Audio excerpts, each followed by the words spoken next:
HHDG.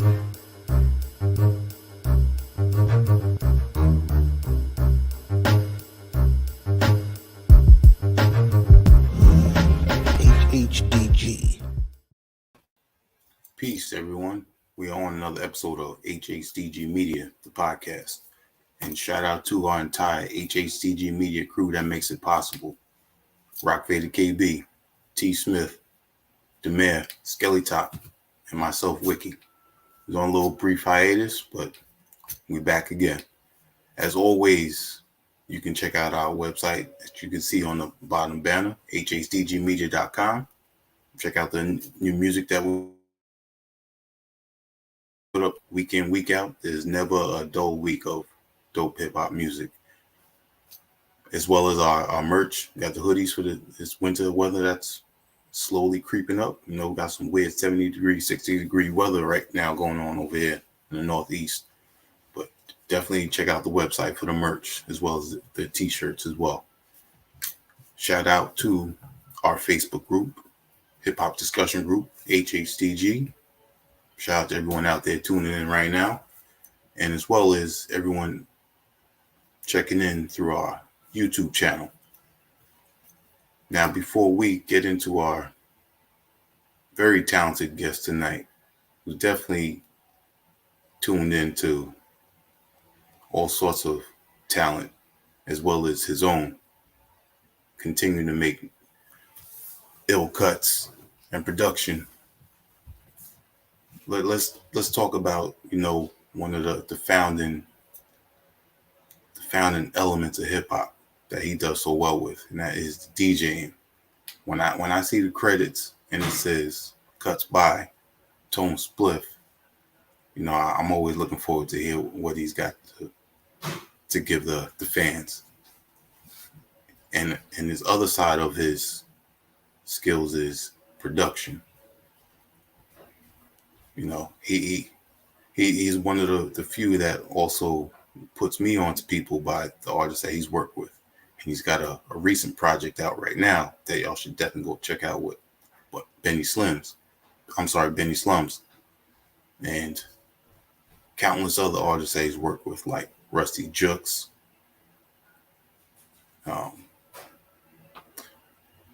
Sorry, a little blank real quick. Solomon Childs. All types of artists. The Soloist from Jersey City. Another artist out there that continues to have that constant determined work ethic like Tone Spliff does. And continues to also put people on to other music that he's not affiliated with through Hip Hop Stacks. You know, we definitely need radio shows like that. And I appreciate him continuously putting music out that way as well. Brings me back to the days when I used to listen to the radio stations. And always, we're going to definitely dive into his past. See how he came up and what made him choose to move to the left coast. So without further ado, I'd like to introduce Tone Spliff. What's up? Peace. What's up? Peace. What's up, Mickey? How you doing, my man? How you been? Doing good, you know. Getting better, recovering and everything, but Okay. You kind of froze there, but good to hear. Cool. So as I was mentioning, you know, you come, you know, from a era and age like I did, where, you know, the radio stations, you know, give you that question, who's that? You know, oh, you gotta go record this. And with Hip Hop Stacks, you know, I like I said, I gotta give you your props on that, because you continue to let people know what's out there. And there's a few other, you know, shows out there that continue to do that. And, you know, it's definitely it brings me back when I was coming up listening to the radio shows. You know, certain nights that there were certain shows that were coming on and you were anticipating hearing those. Yep. And you do a great job with that. So I definitely got to give you your props on that first. Thank you, thank you. Yeah, a lot of those shows back in the day, I'm heavily influenced by, the Pete Rock and Marley Marl and Stretch and Bobbito and Eclipse and Riz with the halftime show and Skiz, so like all those shows from back in the day, even Funkmaster Flex way back in the day, like because I'm from upstate New York, so like a lot of my friends who would go down to the city would record shows when they were down there and bring them back up. So like I was getting those on cassettes because they didn't reach all the way up to where I'm from, Utica. So I had some few like college radio shows out there, and my record stores would hook me up with promos and stuff like that. So. But yeah, those radio shows back in the day were everything, man. Same thing with the mixtapes though too. Like the Absolutely. like the DJ Clues and the Juice and the S&S mixtapes and stuff like that. Way back in the day. Absolutely, yeah. Now you just mentioned, coming up in upstate New York, Utica to be exact. Yep. Tell us how it was, with hip hop. When you were coming up, you just mentioning, having friends coming down to city and everything and bringing things up there. But overall, give us a glimpse of how it was. Yeah, Utica is a very small city, you know what I mean? It's kind of smack in the middle of New York State, like by the Adirondack Mountains, just a little bit south. It's basically between Syracuse and Albany, if you're familiar. Like those are the two bigger cities that more heads are familiar with. Syracuse because you got the Orangemen for college sports out there, and then Albany is the state capital. But Utica is right in the middle of those two big cities. You know what I mean? And it's very small. I mean, there's a local hip hop scene. There's always been a local hip hop scene back in the day, and graffiti artists and stuff like that. My man DJ Buck used to run a store called the Flavor Lab, and he was the one that would always go down to New York and get the promo vinyls and the mixtapes and bring them back up to Utica, so we would all feast on the mixtapes and see what everyone down in New York City was listening to, all the exclusives Gotcha. because back then you got the mixtapes for the exclusives. Yep, that's dope. Mm-hmm.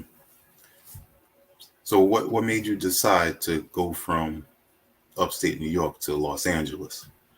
I've been to New York, thousands of times, and I love New York. Don't get me wrong, but it also snows in New York, and it was also very close to my hometown. You know what I mean? So I kind of just wanted to break out and get a whole different vibe, and that's basically what's out here on the West Coast. Is everything's very laid back and chill, and that's how I've always been. Like I'm not super go get everything. I'm more laid back and kicking it, blazing up a little bit. And nothing, New York is a little bit too hectic, you know what I mean? Everybody's on top of everything, and you got the buildings and the straight. Like out here in LA, you got everything spread out, and everything is more peaceful and chill out here. Plus, it don't snow out here, man. You know what I mean? It doesn't snow. You had enough of the snow. I did, man. I think I moved out here when I was 32, and I'm 42 now. I'm about to be 42. So yeah, I got 32 years of that snow shoveling and driving in it, and sliding into curbs because the brakes, the car starts slipping. Yeah, I was done with it, man. I was just done with it. Dope, man. So for you, what came first, the production or the DJing? The DJing definitely came first. Like back in the early, maybe like mid '90s, the old DMC battle tapes. You know what I mean? The Beat Junkies and the Executioners, the X-Men. And the Invisible Scratch Pickles and cats like that. Watching all of them, getting crazy, manipulating an instrumental to making it bend and basically make their own beat out of a beat and scratching, just the flares and the crabs and the stabs and the baby scratches and just everything about it. I was like, whoa, I was like, that shit looks fucking awesome. I was like, I was in my early teens maybe or something like that, watching these battle videos. I was like, I need to learn how to do that. And I put my mind to it, and I went right to it, and I learned how to do it. That's dope, man. So now that you got the DJing skills down packed, was there someone that influenced you or gave you that spark to say, try your hand in production? I mean, being a DJ and just hearing and loving the beats and the, everything from that time frame from mid '90s to like '98, '99. Just the production from Premier, Large Professor. A lot of the producer DJs. Like Premier's a DJ and producer. Pete Rock also DJs and produces. Large Hmm. Pro was DJs. Lord Finesse was a producer, DJ, and MC. So like just seeing those cats probably had a big influence on me wanting to learn to get into like production and sampling and stuff like that. So I'd probably credit a lot of those guys. Dope, man. Hmm. Now, one of your, I'm not sure if it was your first project, but was it Ethics? Authentic was the first one in 2009. Work Ethics was two. Authentic. Yeah, the Work Ethics was the second compilation in 2011. Okay. Because I remember around that time it came out, I purchased it from Sandbox Automatic, which for a lot of people I don't know are still in business. I just found that out myself. Yeah. Sandbox Automatic. That was another go-to back when the internet first came out, like Hmm. 2002 or 2003 or whatever. Like Sandbox was around way back then. You know what I mean? Same thing with like undergroundhiphop.com and stuff too. But yeah, Sandbox is standing the test of time. I just found that out. Someone just, I think it was, I don't know if it was you that ordered it, but someone just ordered something from Sandbox Automatic, and I went and checked it out the site, and yeah, lo and behold, it was still active. I was like, damn, that's awesome. I forgot the guy's Yes, name. dude. It was like Eric or something like that. I think was the owner. I forgot to do Dan or something like that. I forgot his name. Yeah, I think it might be Dan. Yeah. Maybe it was Dan if I remember, because I remember I was talking to him and I was selling him my merch at a wholesale price. You know what I mean? So he can Hmm. mark it up. You know what I mean? That's behind the scenes music biz. But yeah. Shout out to Sandbox Automatic. Yeah. Yeah, it's dope. Yeah, a few times back in the day, they used to actually let you come up to their office. They if you want an option of not getting delivered, you can actually go into their office and pick it up. In New York, right? Yeah. Yeah. Yeah. It was in Yeah. Manhattan. And you Yeah. actually, when you go up there, because I've been up there a few times, you actually see the operation. They were a well-oiled machine up in there. Oh, it's dope. I never been there. I'd always just order online. I know a few of my friends have been there though before, so they said it was pretty dope. So yeah, man. So like I was saying in the intro, you've actually put me on to certain artists that you've released projects with, like Vic Monroe. That was one that really stuck out, that I've seen that you work with quite often. Um, where does that come from? That some of these artists that you work with, um, that may not be too well known, but you're with their talent and your talent together have helped put them on the map even more. Yeah, like Vic, like I'm always looking for new talent and new MCs, and I stumbled upon Vic Monroe because he was a guest on Rap Is Out of Control on DJ Eclipse and DJ Riz's show, and he did a video freestyle. I saw the freestyle on YouTube that Vic Monroe did or something. I was like, all right, this cat is dope. He kind of reminded me. He had like the voice of like a Q-tip almost, but with a little bit maybe different, but it had a flow like AZ a little bit here. And, so I basically did a little bit of research, and I think I reached out to him on Instagram or something. I was like, yo, I saw you Mm, on Rappers Out of Control. And, I'm the type of producer where like I'll know my beats will fit somebody very well. And I just, doing my little bit of digging on Vic, I was like, man, he would kill. I have beats that he would just kill, you know what I mean? So I just reached out, and it ain't nothing to just say, hey, what's up? He's seen my name on the playlist too, because Eclipse and Riz always playing my stuff on their show. So it's kind of just yep. like we both seen our names and stuff, and it was only right to collab. And yeah, it worked out. Like our first project, Marinate, did very well, and then did so well that we were like, what, let's just do a follow up, but make the second one a little bit longer, and which we did. We did about, I think it was like 9 songs and 3 skits on the second project there. But yeah, Vic Monroe is dope, man. He's highly slept on, man. Definitely, yeah. And while we continue on, I want to mention another artist that you work with often. and you also put me on, and that's Freddie Black. Yeah. Shout out to Freddie Black. That's my man. Absolutely. Yeah. Me and Freddie, how did me and Freddie connect? I think Freddie was working with another producer by the name of Spliffed Out, which was, I met Spliffed Out first before I met Freddie Black, because Spliffed Out was out here in LA at a beat battle event that my boy David was putting on through Beat Grade. Wow. And he was doing beat battles, right? So it was at the YouTube studio. So I go to the YouTube studios and I'm helping them film, because I don't know if you know, I also do like video work and I shoot music videos and stuff like that. So I was helping them film this beat battle, and one of the contestants was Spliffed Out. So my homie David was like, yo, Tone Spliff, you got to meet Spliffed Out. And basically, we both looked at each other and like laughed about it. He was super cool, you know what I mean? And he was super cool cat. He was from Maine. I think he's from Maine. And he has a project with Freddie Black. I was like, oh, dope. So I checked it out. And then me and Freddie Black ended up working together and stuff. Because Spliffed Out. Shout out to the homie Spliffed Out. Yeah, he's out here in San Diego. Dope. Yep. The label, Mind Right Music, is that your label? Mind Right Music, or Mind Right, that was back in I want to say 2002. Was me and a few of my friends. We were all in like a group and we all rhymed. I used to rhyme way back in the day before I got into doing production professionally. I used to rap. It was me, my homie Shazlom Shazam, who passed away in a car accident way back in Sorry to hear 20. that. No, it's all good. Thank you. 2006, I think it was.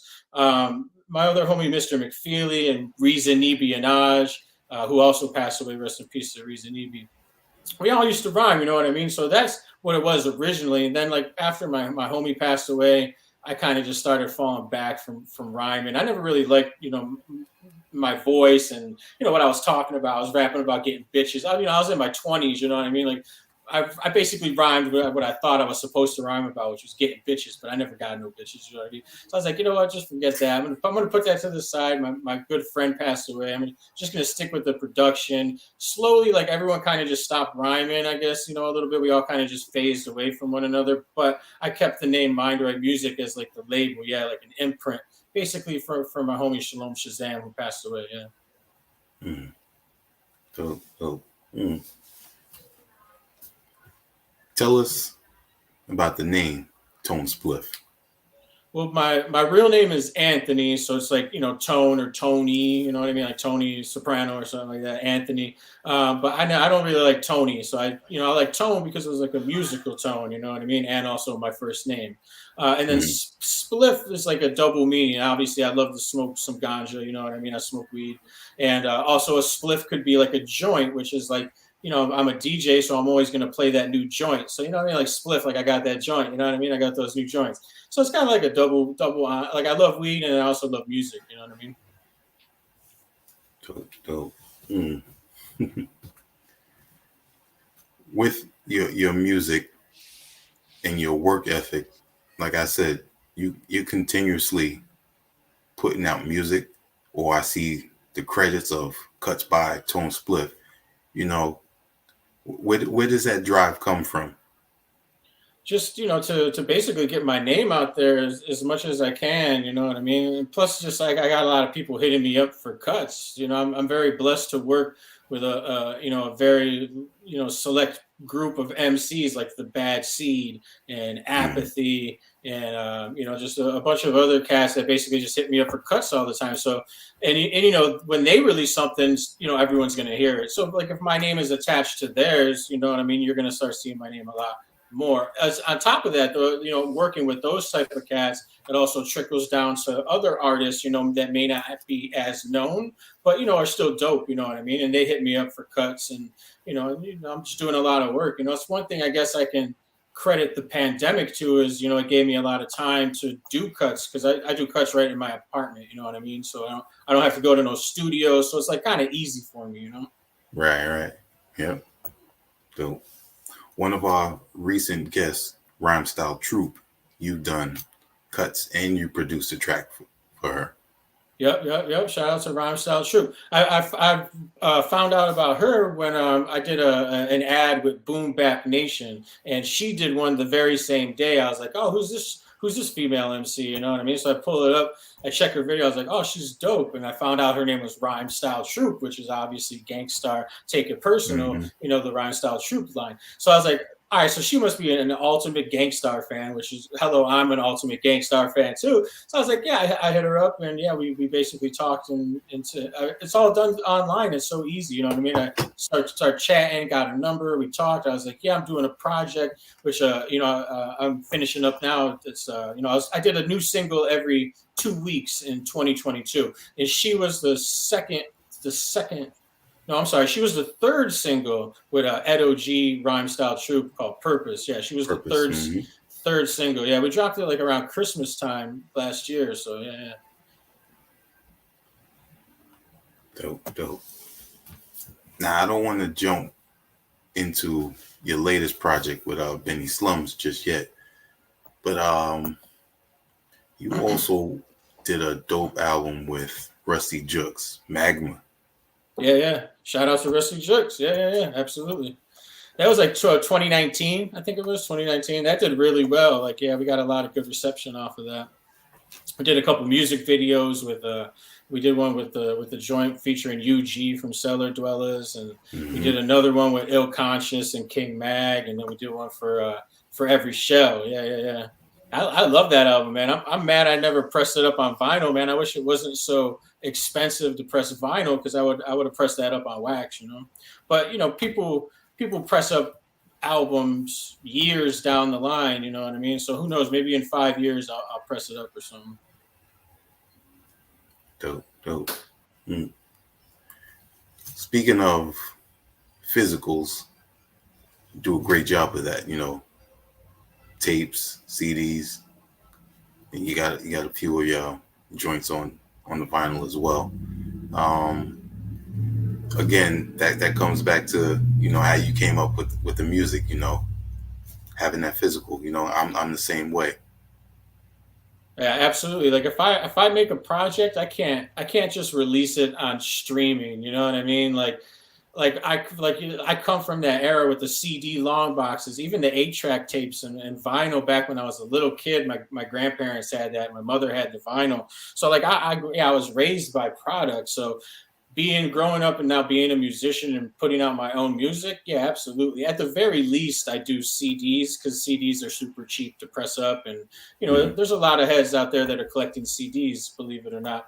And the vinyl, I would do everything on vinyl. Being a DJ, having my own record collection, you know what I mean? Like Absolutely. I want everything on vinyl. Don't get me wrong, and a lot of people do, but I don't have that high of a demand yet. You know what I mean? Like a lot of the labels, they want you to be able to sell 300 units before they will take a project. You know what I mean? Like if you don't have a history of at least 300, and I'm not selling that much yet, man. So maybe one day, you know what I mean? We'll see. Well, I just got to keep doing cuts on people's songs, you know? That's what I'm saying. You definitely keeping your name out there, so you know they start seeing Tone Spliff. You know, it'll catch on. Exactly. That's the game plan. Yep. Dope. Now, I wanted to speak about an artist from Jersey City, because I was a fan of him for a while, and he went on a brief hiatus, and you know, he explained why he went on his hiatus, and from my standpoint now, I'm 44 now. I understand how, you know, life can be at times. So he stepped away, you know, and he came back. We're talking about the soloist. You made this joint right here with him. My man Angel Vergara, absolutely, yeah. Shout out to the soloist. He just moved back to Jersey City too. Yeah, he's one hell of a man. He's one hell of a guy, man. He's like super awesome. He's like so humble. He's so great. Everyone has moments where, you know, we need to step back from either social media or making music, and you know, life always gets in the way, no matter if you're a musician or if you're a doctor or if you're working at a call center, you know, wherever you are, like life will get in the way at some point. So yeah, life always gets in the way, man. But shout out to the soloist, man. He's a very strong-minded dude, very good dude. Love him, man. We did that project. He was probably the fastest person that I've ever worked with. Like I sent him maybe, you know, 20 beats, and he basically had that project done in, like, I want to say under a week. He he wrote everything, recorded everything, sent it to me in under a week, I want to say. And I was like, damn. Like, I would send him a beat, and he would send it back the next day or the same night. I'm like, and Wow. it's banging, you know, like his work ethic. And I don't know if Yep. it was just like the time, like maybe he was in the zone, because like everybody gets into the zone too. Like if you're writing, you know, so if you're an MC and you're writing verses, you're like, damn, this shit's coming out dope. If you're a producer and you got like, 10 samples and you chop them all up and they're all bangers. Like sometimes you just get in a zone, and I feel like I got the soloist in the zone for that metamology CD right there. Absolutely. Yeah. Shout out to the soloist, man. Dope. Now, you have, if I remember correctly, 3 solo projects. For producer albums, or you're like strictly a Tone Spliff album. You had authentic work ethics, and the last one, and correct me if I'm pronouncing it wrong, Adore Melodico. Ardore Melodico. Yeah. Melodico. Yeah, but you're missing one. You're missing Pull No Punches. There was another one called, that's right. Yes, Pull No Punches in 2016. Yeah. So there's 4 right now. There's That's 4 right. 4 producer albums out there, with a 5th one coming hopefully in December. I'm trying to get it done by December. But you've already heard it. It's all the singles that I released in 2022. Gotcha. I'm just basically making an album out of it. You know what I mean? Dope. So you went back to the marketing kind of, the way it used to be, drop them singles, let people hear it, drop another one, and then have the album. So yeah. So I'm doing it a little differently. Like I'm taking a page out of my big brother King Magnetic's book. If you're familiar with King Magnetic, 20, I want to say it was 2020.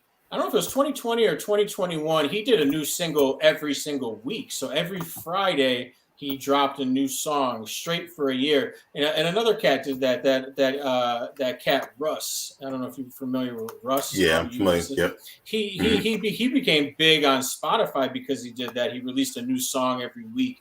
King Magnetic did it, and I was like, you know what? I can't do every week. That'll be a little bit difficult, and financially, I don't know if I'll be able to recover. But I was like, I could do every other 2 weeks. So I did a song with Freddie Black. Talk That Shit. If you're familiar with that song, we did. It was like the end of maybe October, or no, like mid-October last year.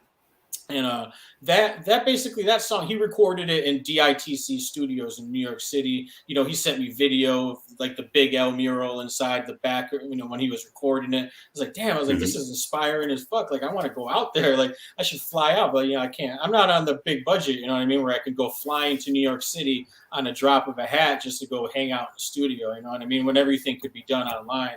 So like if I had a big budget, yeah, but that inspired me to, seeing him in the studio. I was like, you know what?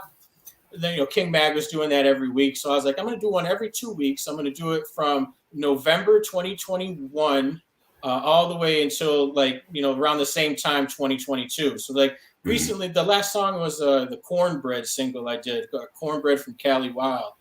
We did a song. That's the last one where I capped it. But if you go back and check all the singles from Freddie Black all the way through to the Cornbread one, that's going to be the album right there, basically.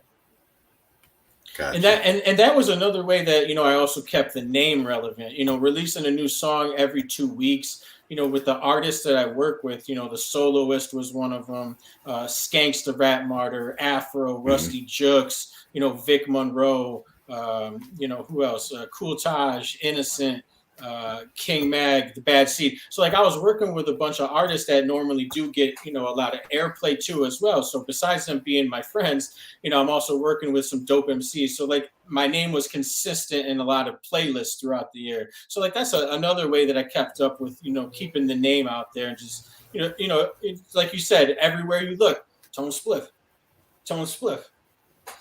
Like you can't look somewhere and not see my name. So like that's kind of like how I got to, I guess, where I'm at. You know what I mean? Just staying persistent and just putting in that work. Mm-hmm. Now you mentioned King Magnetic. You have a project with him, Nobody's Safe, but the two of you have known each other for what, about 14, 15 years? I first met King Mag. I was on the Weatherproof tour with Copyright and Vast Air in 2007, and King Mag was backstage, mad drunk, like fighting people at the knitting factory in New York City. And that's when I first met him. I was like, we took a picture. I look stupid as hell, like a beer in my hand and like a stupid ass face. But yeah, Mag, I met Mag right there. He was also in the Philadelphia. He was at the Philadelphia show too, and I was like, I met him a second time, and we clicked, man. And he was on my first project, Authentic, in 2009, and I think he was on every single project thereafter. So yeah, me and Mag have a long history. Yeah. Shout out to King Mag. Yeah. We're working on new music too. We're coming back. Dope. Now let's go back to Authentic real quick. What year was that came out? That was around 2009. 2008, 2009? Okay, 2009. 2009 is when I released it, but I was probably working on it 2007, 2008, just getting verses and stuff like that. And, a lot of those artists at that time I was listening to. So it was more of, I'm familiar with the artist when I'm reading the track list. I'm like, who's Tone Spliff? I was at that time, starting to go down that rabbit hole once I see a name I wasn't too familiar with. But for that to be your first album, man, you got me from that first album. Thank you. Yeah, I mean, I got very lucky. You know what I mean? That was back in the MySpace days. So, I did a lot of the networking through MySpace. And, if I didn't drive down to New York, or if I didn't go to Columbus, Ohio, with Copyright or something like that. But yeah, man, it was crazy. And I can't, I'm here to present myself to the world. So I had kind of a game plan. I knew who I loved all the artists I worked with, Crumb Snatcher, Baby Black from Philadelphia, out of Ill Advised, I mean? Like, I heard of him through Fat Beats, Ill Advised, and I, picked up his record. Mm-hmm. And, I found out who Baby Black was. And, so I hit all these cats up on MySpace, a lot of them, or just, finding, the contact or management or something like that. Like Royce the 5'9", I got lucky on MySpace. Yeah. Like I just messaged him, and this was back when Royce was heavily drinking. So he had just broke his wrist overseas on tour, and he was like, yeah, I'll do it for X amount of money. I was like, all right, yeah, cool, no worries. I mean? Like, I'm not expecting people to work for free, you know what I mean? From a no-name, at the time, still a no-name producer, you know what I mean? I wasn't like a big name back then. So yeah, when you hit up like a Royce the 5'9", he's not gonna be like, yeah, let me just go ahead and do this for free. Like, no, it's not how the game works, you know what I mean? People don't know that, Yeah, yeah, I had to come out, with my first project though with artists like that. I guess it's kind of like, what I was saying, to kind of be like, oh, who's this? All these cats on the album. I heard of all these names. Never heard of the producer though. Let's give it a spin. Right. You know what I mean? So like, it's mainly, I got all those artists because I wanted to make a good first impression. That you did, definitely. Thank you.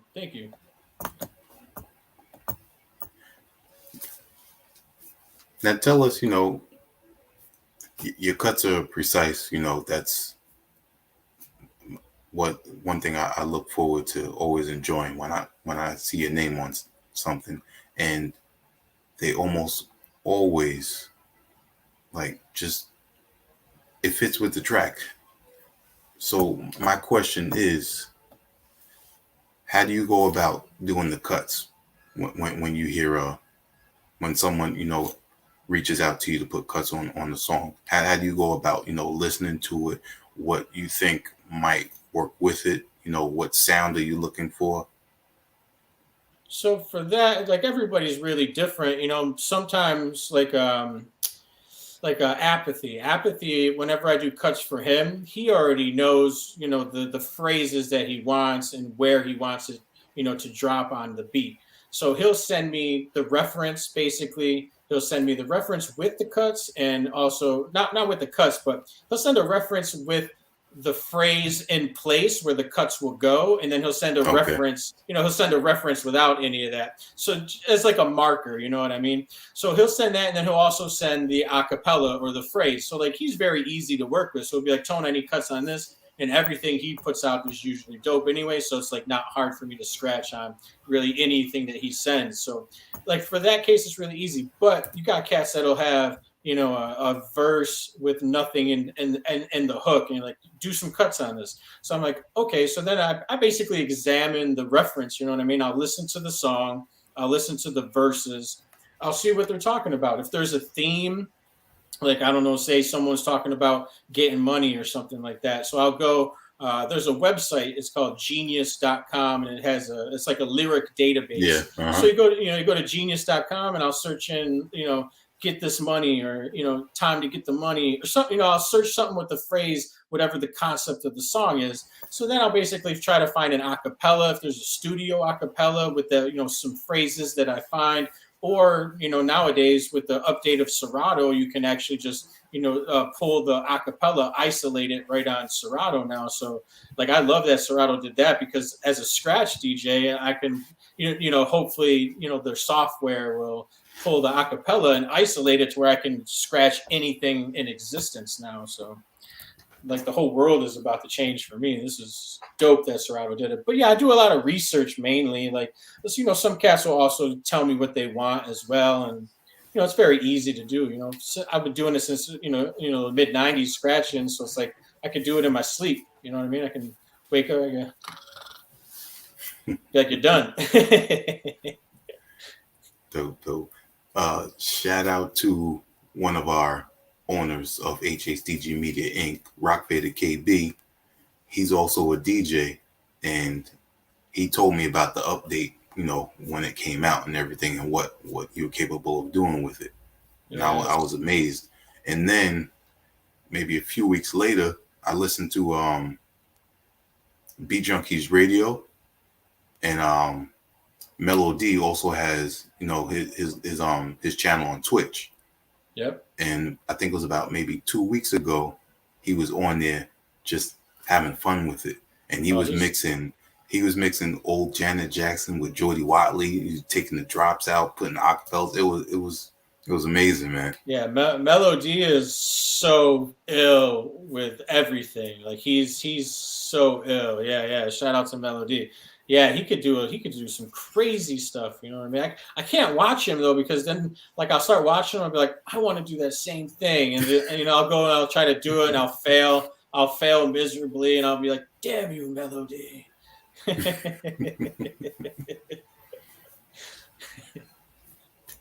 Dope. That's dope, man. Now, being that you're wearing the Artifacts hoodie, and what happened over the weekend between Team 1 and also Hurricane G. Before you speak on that, we'll give a quick moment of silence for the two of them. Highly respected artists.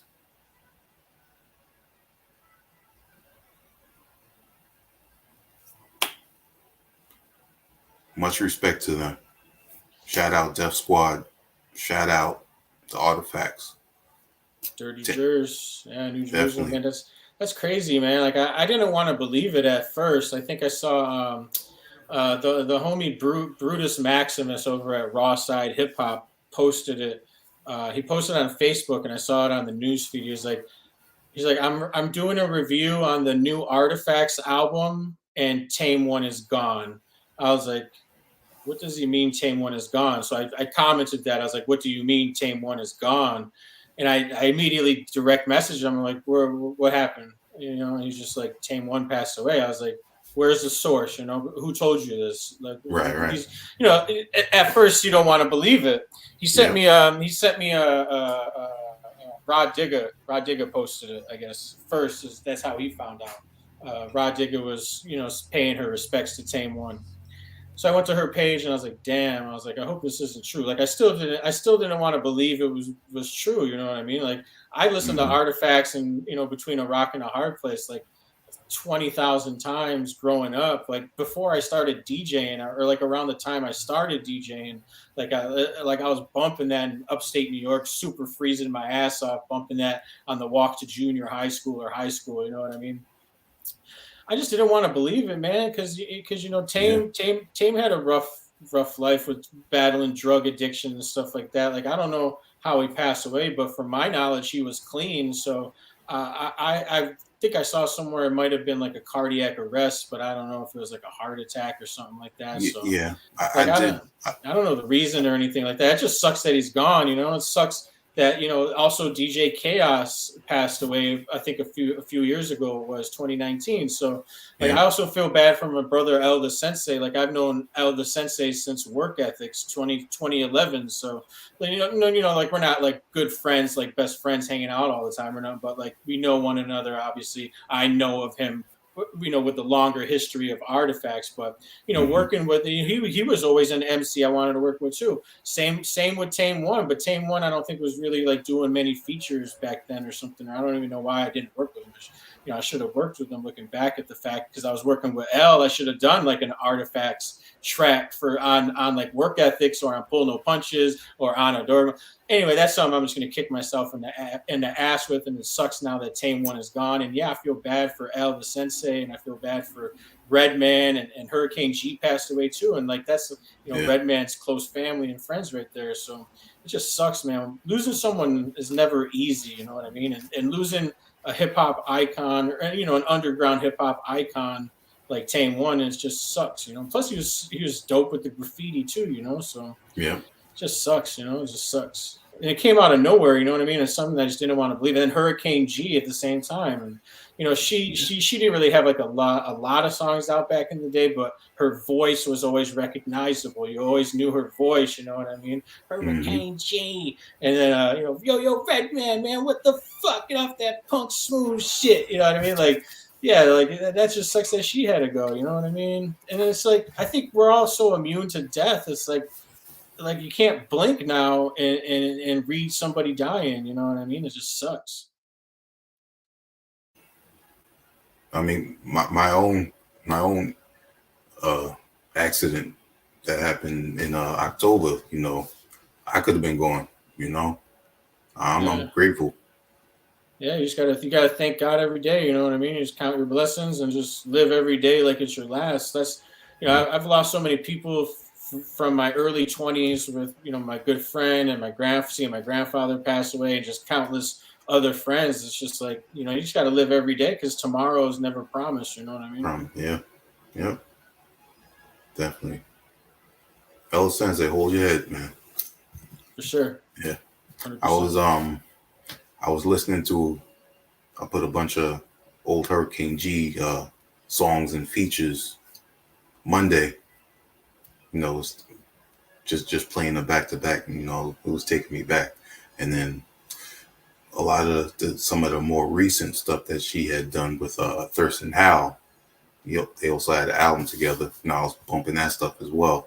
Yeah, see, I saw that online after the fact that she passed. I saw somebody post that she had a project with Thurston Howell. That's dope. Like I got to go back and check some of her older stuff and also some of her newer stuff. I didn't even know she was doing new music, to be honest. So like I gotta go back, and it's sad now that she's gone that I'm gonna go back and do that research though. You know what I mean? It just that's this part that sucks about it. You know what I mean?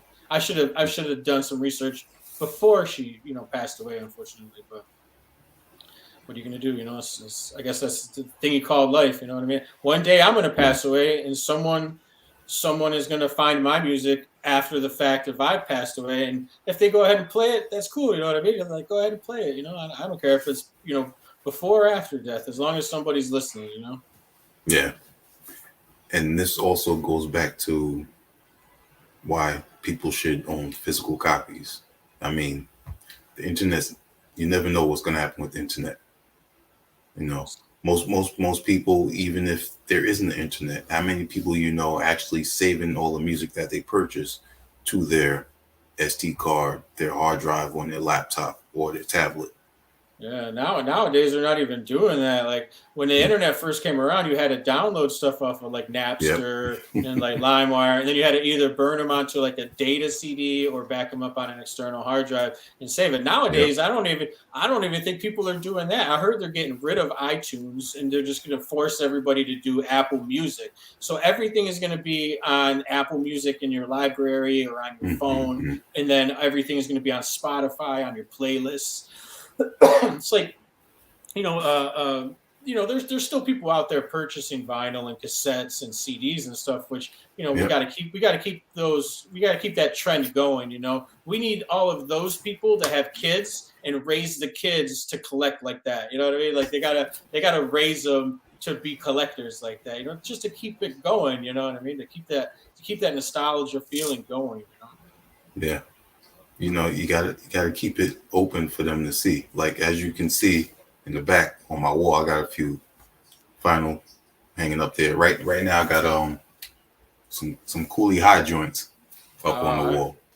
Dope, dope, dope. Yeah, my walls are pretty bare right now, but I just got into a new apartment. But I got Okay. some stuff that I throw up there too. A lot of like autograph memorabilia. I got frames. So, but yeah, that's Nice. gonna be going up. Yep, yep. Dope. Dope. Now, I also want to talk about someone from my borough of Staten Island that you work with, Solomon Childs, That's my brother Prophet right and the there. King. Yes, yes, yes. Tell us how you linked up with him. So that would go back to Utica, to my hometown. Solomon Childs was out in Utica working with a cat named Tony Z, and he had a label called Rock With Us Records, and he was working with Solomon Childs and this dope singer named David Corey. I don't know if you're familiar with David Corey. He was on my project Work Ethics, and he was on the show the X Factor, or the singing show. You know what I mean?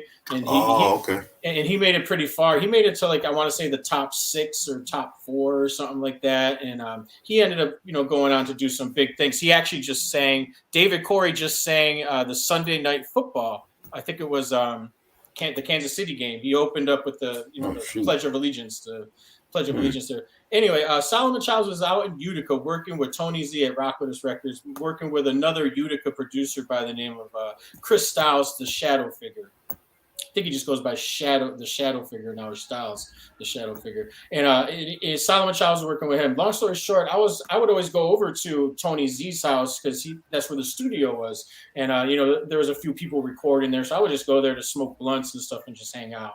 Long story short, Solomon Childs was there, and I met him, and I was getting into shooting music videos at the time, and I ended up Hmm. shooting a couple music videos for Solomon Childs in Utica, and I think I bartered with him. I was like, all right, I'll shoot 2 music videos for you and do a verse for me on this song with Reels, one of my good friends from the area as well. He now goes by Relio Sparkswell. He was on all my albums too. So Ah, he's I from didn't know that's what he was going by back then. yeah, he's originally from Utica, but he moved to Syracuse at an early age. But so anyway, I met Solomon through them through Rockwood's Records. I shot a couple music videos. I got him to do a verse on a song that I produced with Reels called Number One Draft, and Solomon got on that, and then we just kind of just we always talk. He was always coming up to Utica, so I'd always see him at the studio. And, it's just a home studio type thing. You know what I mean? So it wasn't nothing like Hmm. super professional.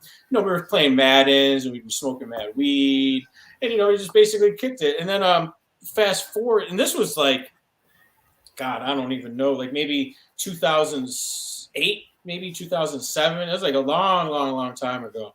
Then fast forward to I think I did that project with him in like 2018.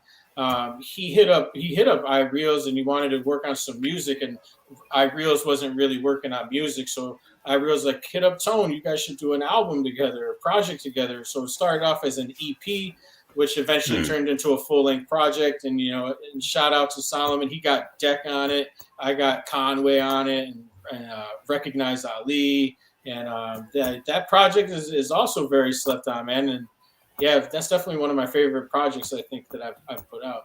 Also, I think it's kind of like a turning point in my production as well. I think it started getting a little bit better, I think, at that point, like Ardore Melodico and that, you know what I mean? Mm.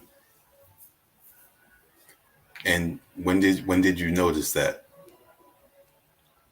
Like just basically just hearing it, and you know, I wasn't being, you know, back in the day I was maybe being a little lazy with just keeping a simple like 4-bar loop or 4 to 8-bar loop.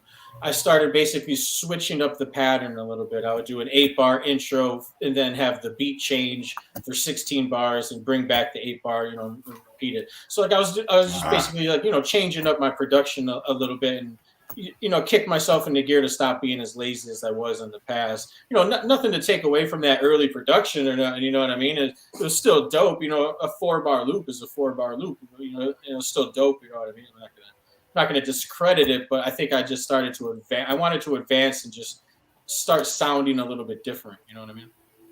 Gotcha. Hmm. Now you just mentioned Adore Melodico. Did that album and The Prophet and the King come out in the same year, if I remember correctly? Well, I came out with Ardore Melodico, but I didn't put it on streaming sites until 2019. I think, Okay. Ardore Melodico was first early 2018, not on streaming, only on CD at first. And I did a vinyl campaign on Diggers. diggersfactory.com. That's right. So like That's why I got my copy. yeah. So like we did a successful campaign there. So we got it pressed up on vinyl and then on CD only. And then I did the project with Solomon Childs. We did that on vinyl, cassette, CD, and digital. Then after that, I want to say maybe April, I think it was, because Solomon Childs came out in December 2019. No, 2018. 2018 it came out. 2019 is when I put our Ardore Melodico out on the streaming site. Okay. Yeah, it's kind of weird how I did it. You know what I mean? I don't know why I confused myself. I think I just hated. I hate the streaming sites, man, because they don't really pay the artists much. You know, and you see a lot of artists. You know, you see all the artists bitching and complaining about it. I probably have become more like careless about it because I'm like, what am I gonna do? Go knock down the door at Spotify and say, "Hi, pay me more." You know what I mean? Like, no, they're not gonna. They're gonna have me arrested probably. So like, you know, I kind of stopped caring. Back then though, like when that project was out, and I was very passionate, and I wanted to, you know, make sure I'm, you know, earning what I think that I'm worth. You know what I mean? So I was like, you know what? Fuck all the fucking Spotify's and Apples. I'm not gonna put this shit on the streaming sites ever. You know what I mean? At first, I was like, never gonna. This is gonna be an exclusive on merch only. And then, like, you know, eventually everyone's like, "Yo, Tone, why isn't this on streaming?" And everyone's hitting me up. When's it gonna be on streaming? I'm like, never. But I'm like, maybe I should. I'm like, all right, fuck it. You know what I mean? So I ended up throwing it up on the streaming sites. You know what I mean? Because you know, as much as we hate it, you know, the ultimate goal with the streaming is for someone to find me on Spotify and find my Bandcamp and pick up a product. You know what I mean? So, you know, I kind of flipped it to where I'm looking at Spotify and Apple and all these DSPs. You know what I mean? The service providers as like a way to, you know, bring more merchandise sales and also gain new followers and fans. You know. Absolutely. My other thing is, are you considering having your own website? And also with what you just said, they're the known entities. So going through them, you know, your name is going to be found a lot quicker.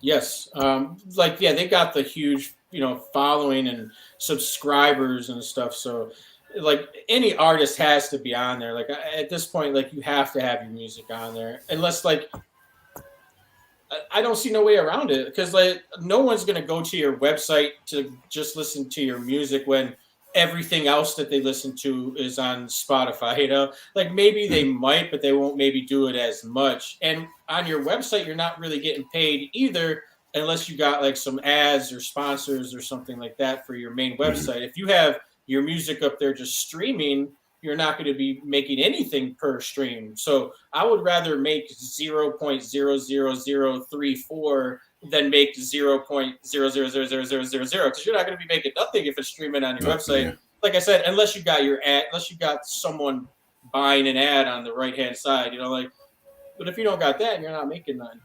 You might be selling merch, but you could also have your music on Spotify and sell merch too. So like Right, you right. want to, you got the whole ocean. Why do you want to confine yourself to a kiddie pool? You know what I mean? Like go swim in the ocean and bring some of those fans into your pool. You know what I mean?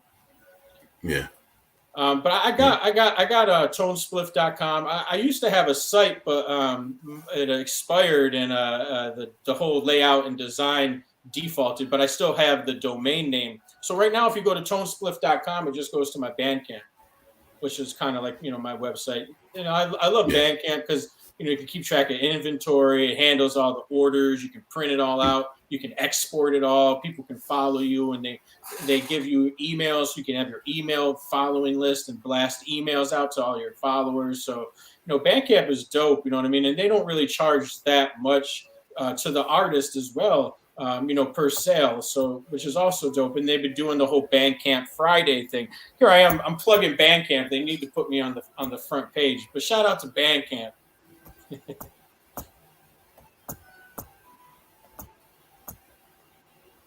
Is there a delay? Are you still there? Look like you're breaking up. Are you there? Can you hear me?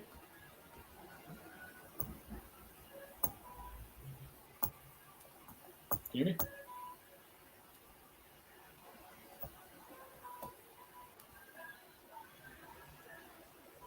Can you hear me? Check 1 2 1 2. Tony, you still with us? Check, It looks like you're breaking 1 2. up. Yeah, I'm still here. Can you hear me?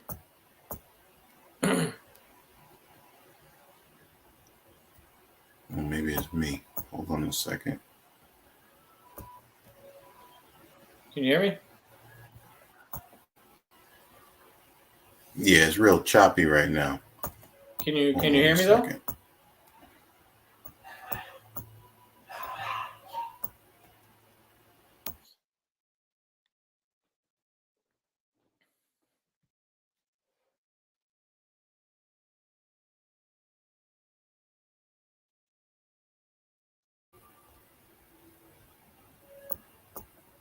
Can you hear me?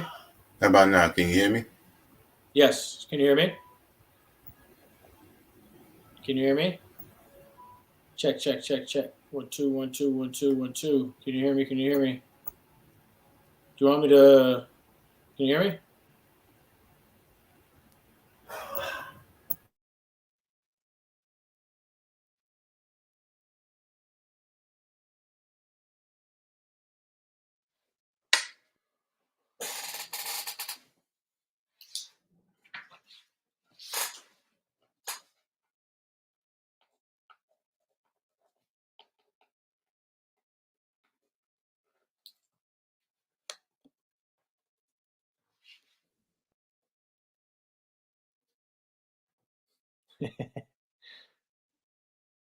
No. Now I can't. Now I can't. All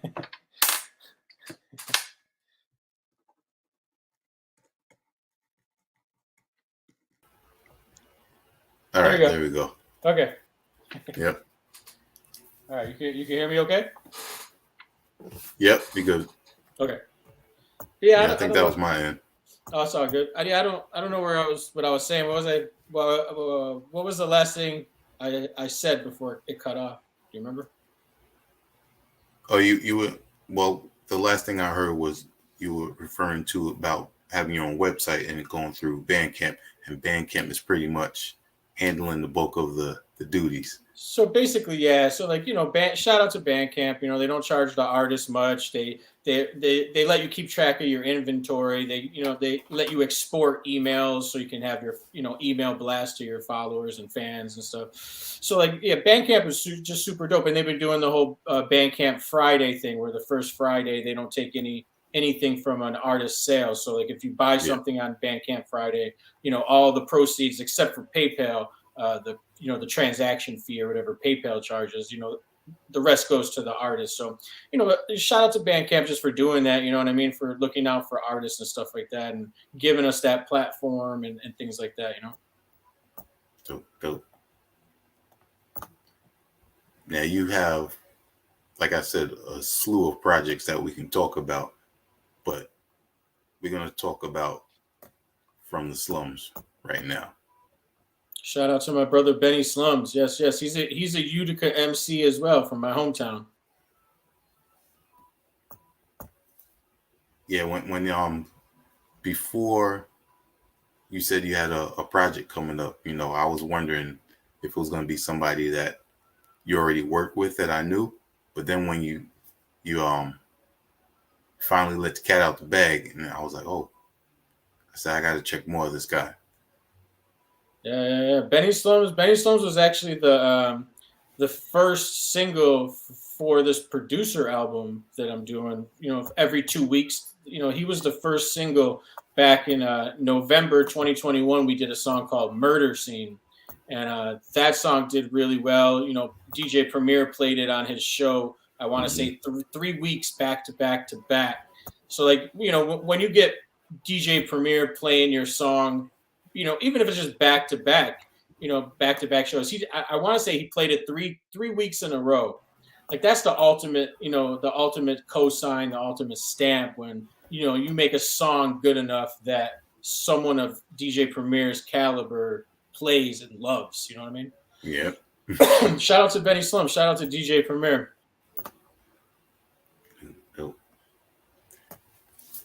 Tell us how this album was put together. So the Benny Slums project, I first heard Benny Slums through a good friend of mine, also another Utica producer by the name of King Benny. King Benny produced for the late, great, legendary Prodigy of Mobb Deep. He did a few songs. One I know off the top of my head is a song called Stronger that's produced by King Benny. But he produced, a handful more, I want to say. And I want to say he also has some unreleased Prodigy as well. But King Benny was, working with Prodigy, he was working with Big Twins and the Infamous Mob and all those guys. Mm-hmm. They also had a label called Nuclear Mafia. Nuclear, but new and clear, like the two words Nuclear Mafia. And King Benny had a roster of MCs, and Benny Slums was one of those MCs. And they came out with an album, I want to say it was called Product of the Slums. And they had a Product of the Slums. It was a deluxe version. And the artwork was crazy. I forgot the artist who did it, but it was a drawing, like a painting, and it was a cat ripping down the brewery. In Utica, there's a brewery, Saranac Brewery. And the FX Matt, I think it's called. It's called the Saranac Brewery now. But he was ripping down the brewery, and I'm like, damn, who's this cat? So I was like, all right, I heard of Benny Slums. I know who he is. So I listened to him, and he's just dope. You know what I mean? He's like, that hardcore, like Mobb Deep almost. You know what I mean? Just like that vibe of this, like some hardcore shit. And I love to work with cats like Vic Monroe, who's maybe not, on that hardcore shit. You know what I mean? And the soloist, like I wouldn't say he's like that type of style, but like maybe King Magnetic is, and like Benny Slums is, you know what I mean? So like I just King Benny was out here kicking it in LA. We hooked up, we drove out, picked up some t-shirts and whatnot. I was playing him some beats, and that Murder Scene was like, yo, you got to get this to Slums. Like Slums needs to rap on this. I'm like, say no more. All right, I'll give it to him. You know what I mean? You're fam, he's fam.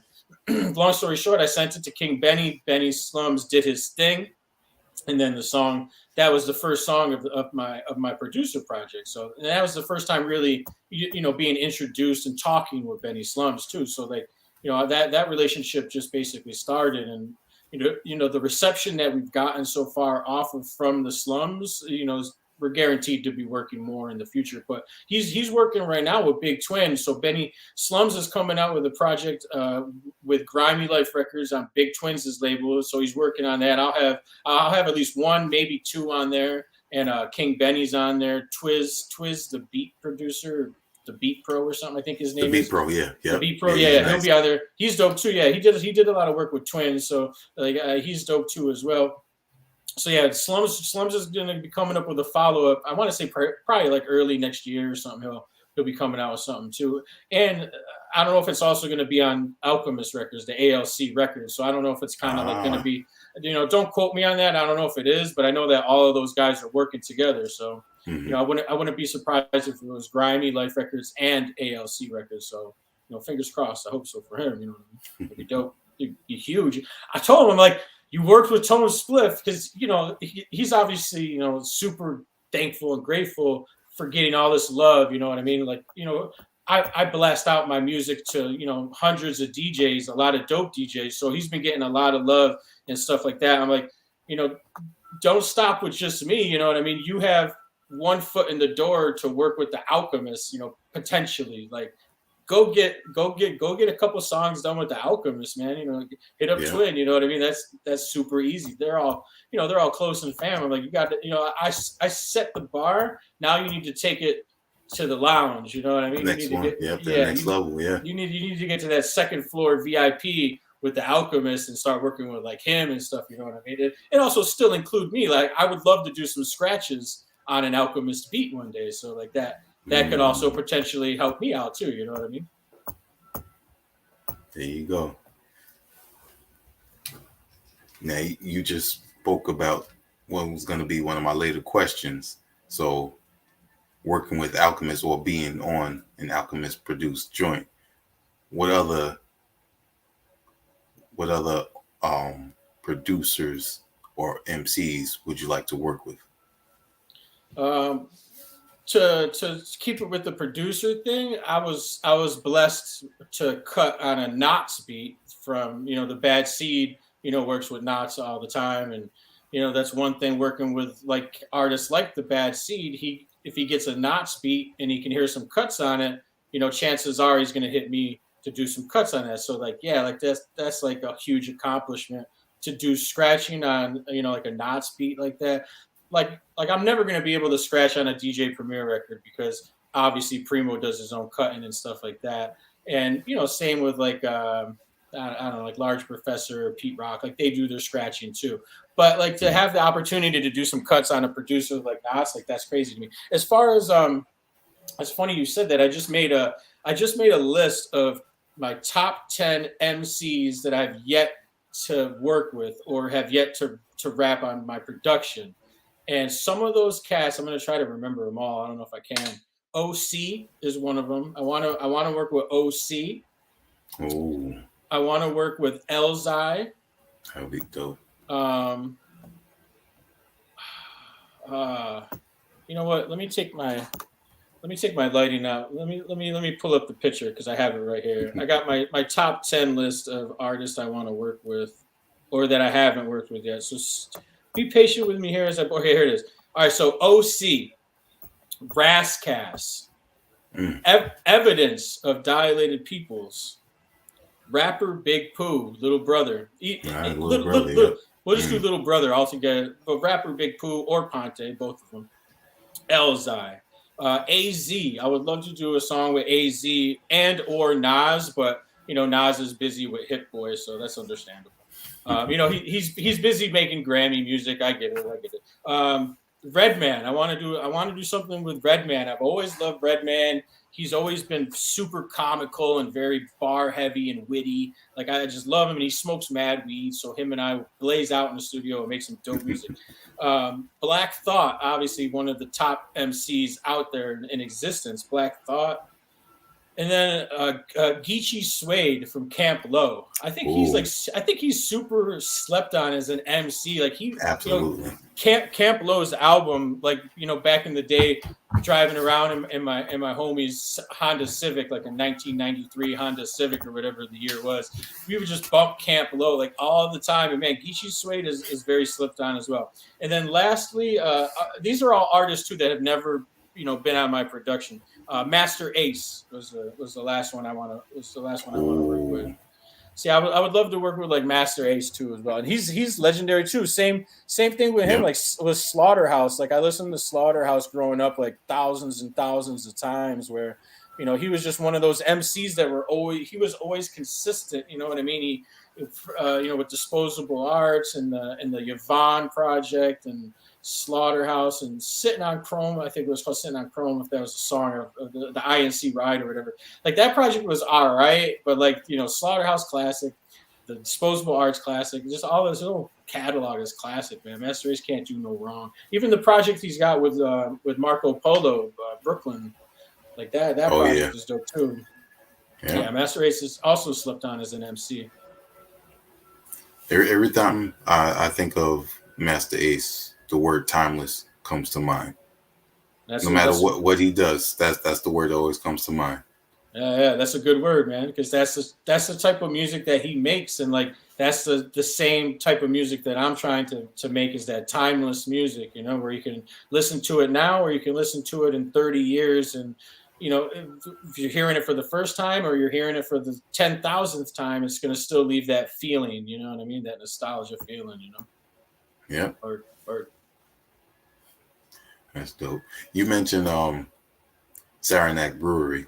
Um, One of my favorite beers from them is their pumpkin ale. Oh, word. So, oh, you got the beers in your town. They don't ship it out here on the West Coast, so I haven't had one in a while. But Ah, okay. yeah, the pumpkin. I used to like their lager a lot, and they had Yeah, they had a dark beer too. They had one that I think was called Brooklyn something. I forget. I'm not a huge drinker though, man. I gave Mhm. it up. I started drinking at a super early age. Like I was literally like 11 or 12 years old, starting drinking whiskey. Like I started at a real Ooh. young age. So like by the time I was 16, I was heavily drinking up until 21 when I was finally able to go into bars. I was already sneaking into bars.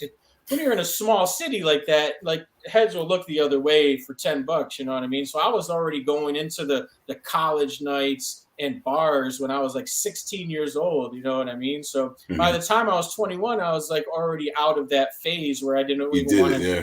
I didn't want to go to the bars no more. I wanted to save money. I was go get a 12 pack and either chilling like in the woods or some shit, or at a friend's house or in the garage somewhere. You know what I mean?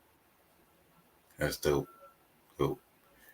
To go back to your MC list, for those that are listening, every single artist that he mentioned continues to make music. You just got to go out there and check. And a great example is Hip Hop Stacks. Yes, sir. Shout out to Hip Hop T- Stacks. Yeah, shout out to my brother Low One. He's one of the founding members of Hip Hop Stacks. yeah, dope, dope. Geechee Suede, he just recently dropped a mixtape, Oral Sex Afros. That And project is dope. Yeah. hmm It's real dope. He was also on my homie DJ NUT's project with Bumpy Knuckles. Bumpy that's, Knuckles was doing all the production, and Geechee Suede was on there too. I love yep, Camplo, man. Camplo is really slept on, man. I like both of them cats. I forgot the other ones, Geechee Suede and Sonny Chiba. Sonny Chiba. Yep, Yeah, Sonny Chiba. yeah, I mean, both of them are really dope. I favor Geechee Suede a little bit more, but like, yeah, he's a cat I would love to work with. Yeah. yeah. I seen both of them perform at the Blue Note with a live band. Oh, that's Man, dope. that was dope. That's super dope. Yeah. I love when the artists work with the live bands. Even Primo was touring with the live band as well, and he was scratching and going back and forth and cutting and stuff like that. Like that's dope when you incorporate a live band like that. Really dope. I always love the Roots, man. The Roots are the Yeah, epitome of a live band group. You know what I mean? dope, dope. One thing I'd like to know: how's your day practicing the cuts? I'm sorry, you kind of cut out there. What did you say? Oh, I was saying, how does your day go when it comes to practicing the cuts? How much time Uh, you put in?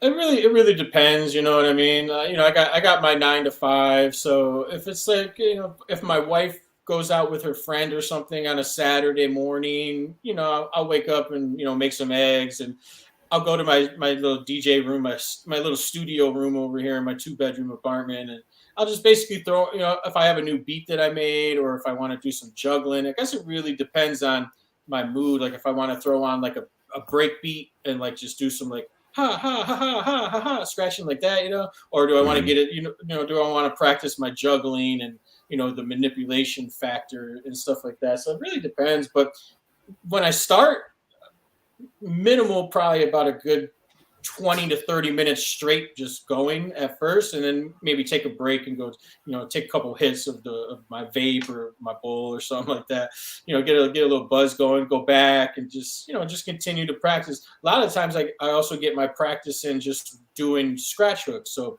like if I got a few people waiting for scratch hooks, I'll throw on the reference and I'll just sit there and I'll go through acapellas and just try to find some phrases, that way. Because not all the time am I on that Genius website, genius.com. Sometimes I'll be doing cuts and I'll be like, damn, this beat sounds like Raekwon. Let me go see if I can find a Raekwon acapella. And then I'll try to find phrases that'll basically mesh well with the beat. You know what I mean? So like sometimes I'll get my practice in just working on scratch hooks too, So, when you've been doing it since like 95, 96, like I think I've done as much practicing as I can. At this point I'm doing it either because I'm bored or I just want to stay sharp. You know what I mean? Because I'm getting old. I had COVID and COVID affected my memory. So like I don't want to forget how to do a scratch. You know what I mean? So like I'll go and like start scratching and just to mess around for a little bit. But like I said, I could do it all in my sleep.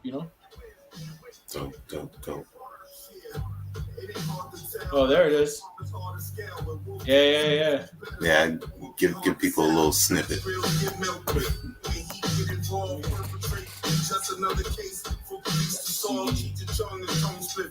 Smoke this shit and spray in the slum spray. Teens bust pipes and smoke this shit in cans when niggas sell crack to their parents to sell their kids for grams. Everybody hustling butter for bread and getting jammed. It's life here. Choose the L. Go to drugs or you choose to sell. Choose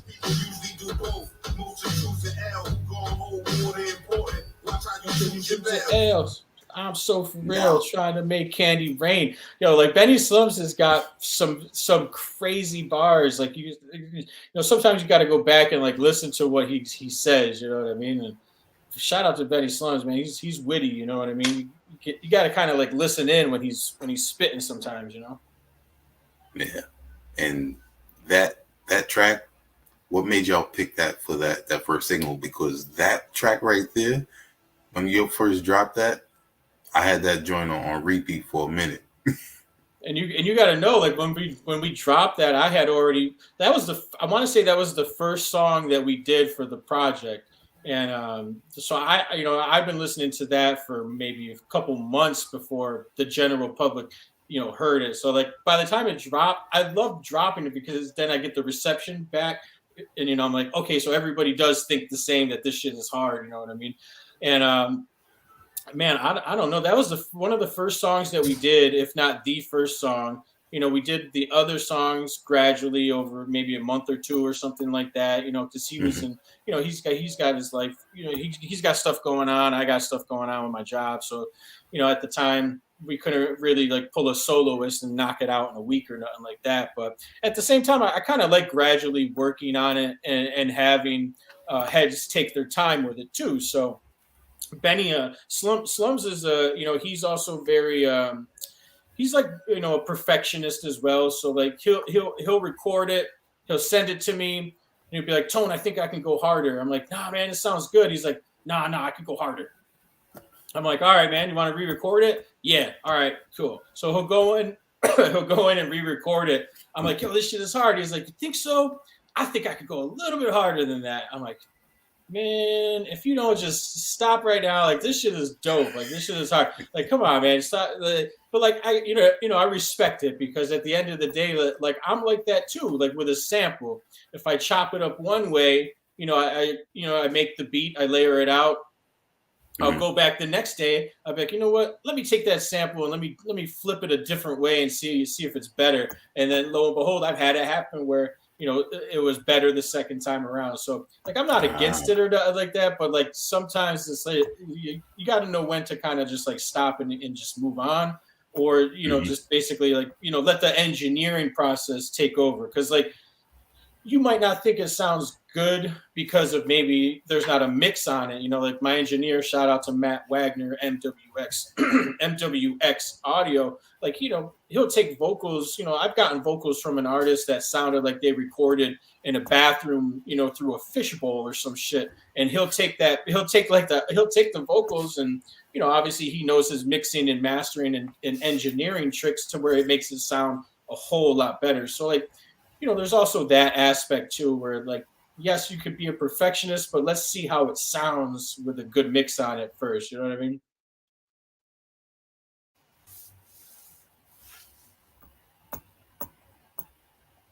Are you there? Yeah. Okay. Yeah. Shout out to Benny Slums, man. I'm trying to work with some hometown MCs as well. Which, speaking of, Vaughn Summers and Martini Rossini and Bill Stacks, those are the three artists on Came to Party, all from Utica. Also, Sace, I don't know if I'm saying his name right. Sos. Anyway, he's on the joint with the very last one. We Are Rulers. We Are Rulers with the one Lavick, who's a female singer. She's originally from, I want to say, Colombia or somewhere down there, but she lives in the Carolinas now. But she's a super dope female vocalist singer, and she sounds amazing on some of the production. I contact her when I don't want to do cuts on a song, or not everything needs cuts. You know what I mean? Like that was a song. That was the type of song where I feel like would benefit more with a female singer or just a singer. With that type of vibe. Gotcha. And just last week, you worked with Crumb Snatcher, who's going by Judah the Prince now, with that new track Rise. Yeah. Crumb Snatcher and I have known each other since my first album, Authentic, 2009. We did a music video for the single off that. Respect is Due and Do It For You was the song with Crumb Snatcher. And yeah, I mean, Crumb Snatcher, obviously being a huge Gangstar fan and, having Crumb Snatcher's, singles in my collection and, obviously, as Gangstar fan right there. Like, yeah, I got him. And yeah, like I've known him for a while. He hit me up. He was like, I got a song. I need some cuts. I was like, yeah, I mean, you're Crumb Snatcher, absolutely. Like, I'm not going to say no to an artist, of with that history and of that caliber. You know what I mean? Cool. Another thing we spoke about hip hop stacks. Radio shows to this day are still important. You prove that, and I love that you also continuously promote the other radio shows that are dropping dope music as well. Not everybody does that. I do, yeah. And everybody just needs to know, like, and also everybody needs a little bit of help and support sometimes. And people don't know, like, just sharing a post or sharing a radio show flyer could travel, lengths of, across seas. I don't know who's seeing my posts or anything, but like if I post, Gorilla Grooves Radio, shout out to, Fred Ones and Rhinoceros Funk, like that's one of my favorite shows. Flip the Script Radio with, C Reality, Gray Strokes, and Mateo, and you got PF Cutton, East New York Radio. You got a Rhett Maddock, Eclipse. You got a lot of dope shows where. I don't know what all of their listener counts. You know what I mean? I don't know how many people listen into each show or how many streams or views. The good part is that they're not doing it for streams and views. None of those guys care. They're doing it because they want to pump out dope new music and they want to play stuff that they feel other people should be hearing in a world where the media and mainstream media isn't pumping that type of music. So these type of shows, like some of the ones I just mentioned, we got to be very thankful for and grateful for that these cats are still doing it.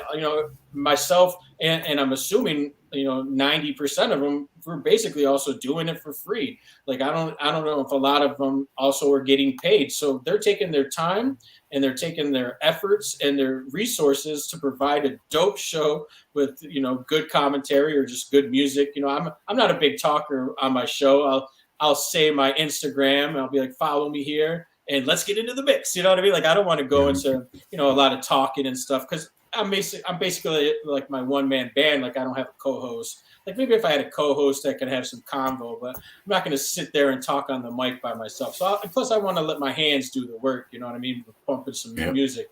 But we gotta, and just making a post, going back to me posting, like I like to see myself as like an advocate for these shows. Do I do it all the time? No. Do I do it? When they play my song, yes, but I also do it when they don't play my song too. So like that's another thing I always I'm self-conscious about. Like, I don't want them to think I'm just posting their show because they played my song. So occasionally I'll just post it because I truly do want still, like, I don't care if any of those guys play my music or not, being that I'm still going to be doing my show, I'm still going to help out and promote and post other shows. Cause I'm not selfish. You know what I mean? I don't want everyone just listening to my show. There's plenty of other shows out there during the whole entire week that you could be listening to. They archive it, It's just basically getting the word out there. You know what I mean? Yep. Gotta support the quality music that's out there and those that are providing that medium, from the artists to producers to DJs to the fans and supporters. So always salute to the radio shows that are out there. Like I was saying in the beginning of the show, it brings me back to the way I grew up, knowing what night a radio show was on and you anticipating that. And they continue to do that for hip hop, for the culture, for us. Facts. So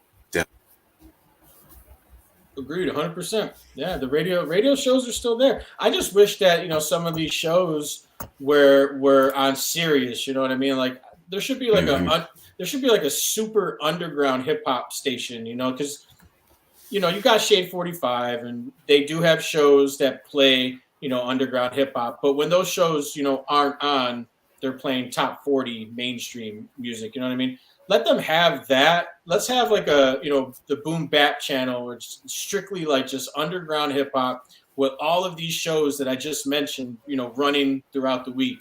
You know what I mean? And I'll join, I'll be happy to join Sirius XM if they make that channel, I'm also happy just doing it on SoundCloud too, man. I've always had that mentality. I don't care if it's one person listening or millions of people listening, as long as someone's listening, Absolutely. Let's see. One final question. What is something about Tone Spliff that we might not know? One thing about me that you might not know. I mean, I'd like to watch TV, but that's, I don't know if that's probably not what you want to hear. Something that you might not know.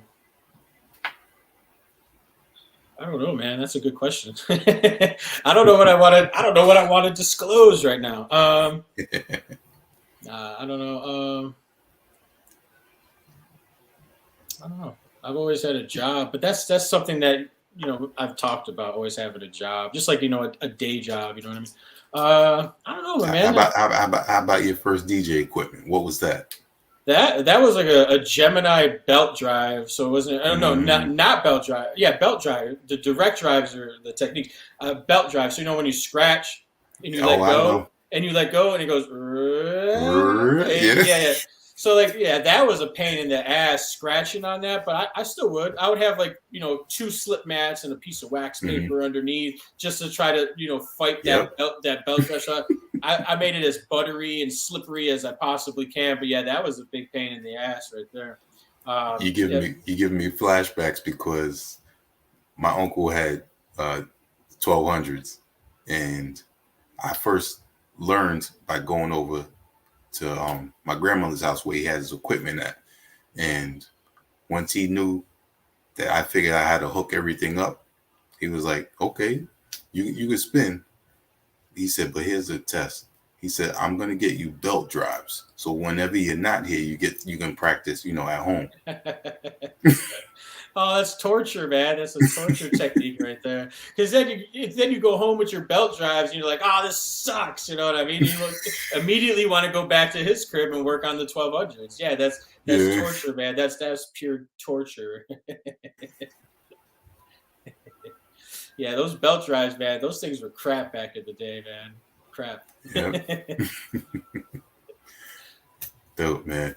Tone Spliff, I appreciate you taking this time out, letting everyone know about the new album, the previous work, the work you're continuously working on.